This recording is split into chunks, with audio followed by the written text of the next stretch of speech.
नमस्कार सबैजनालाई, म विनिता। म आज फेरि अर्को एउटा इन्ट्रेस्टिङ टपिक लिएर तपाईँहरूमा उपस्थित भइ नै सकेको छु। आजको टपिक छ मनी एडिट हैन।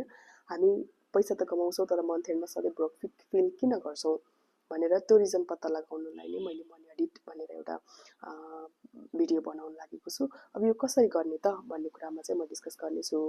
पहिला त तपाईले आफ्नो ब्याङ्क स्टेटमेन्ट अथवा ई-सेवा, खल्ती, वालेट जे युज गर्नुहुन्छ त्यसको हिस्ट्री अथवा स्टेटमेन्ट लिएर बस्नुहुनेछ र त्यो स्टेटमेन्टमा गरिएको सबै टाइप अफ एक्सपेन्सेसलाई 4वटा क्याटेगोरीमा बाँडिदिनु हुनेछ हैन।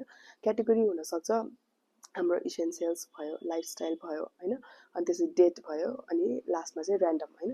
इसेन्शियल्समा के पर्न जान्छ हाम्रो नगरी नहुने खर्चहरू जस्तै कि रेन्ट, ग्रोसरिज, स्कुल फिज हैन, यो सबै भयो हाम्रो नगरी नहुने चाहिँ इसेन्शियल्स। लाइफस्टाइलमा चाहिँ हाम्रो के पर्छ इटिङ आउट, फन, सपिङहरू चाहिँ सबै लाइफस्टाइलमा पर्न गयो हैन। डेटमा चाहिँ इएमआई हैन, अब लोन तिर्नको लागि हुनेहरू चाहिँ सबै डेटमा पर्यो हैन। अब र्यान्डममा चाहिँ हामीले हुन्छ नि इम्पल्सिभ बाइजहरूलाई चाहिँ हामीले र्यान्डममा राख्यौँ है। यो सबै 4वटा क्याटेगोरीमा बाँडिसकेपछि हामीले के गर्छौँ 10,000को बिगेस्ट ट्रान्ज्याक्सन्स अथवा जुनमा चाहिँ अमाउन्ट ह्युज इन्कर भएको छ अथवा हुन्छ नि त्यो बिग ट्रान्ज्याक्सन 10वटा उठाउनु हुनेछ र त्यसबाट अब हजुरले चाहिँ कन्ट्रोल सिस्टम डेभलप गर्नुहुनेछ हैन।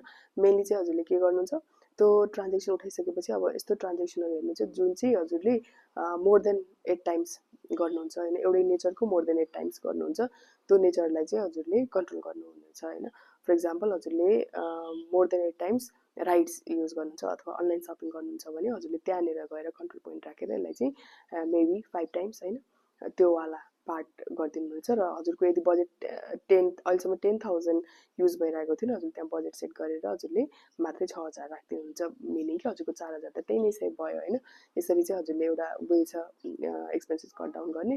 अनि अर्को हप्तामा एक दिन कुनै दिन हजुरले चाहिँ आजको दिनमा चाहिँ म अननेसरी केही पनि खर्च गर्दिनँ भनेर आफूलाई हुन्छ नि रिमाइन्ड राख्नुहुनेछ र त्यो दिनमा चाहिँ कम्प्लिटली एक्सपेन्सेस कट डाउन गर्नुहुनेछ हैन।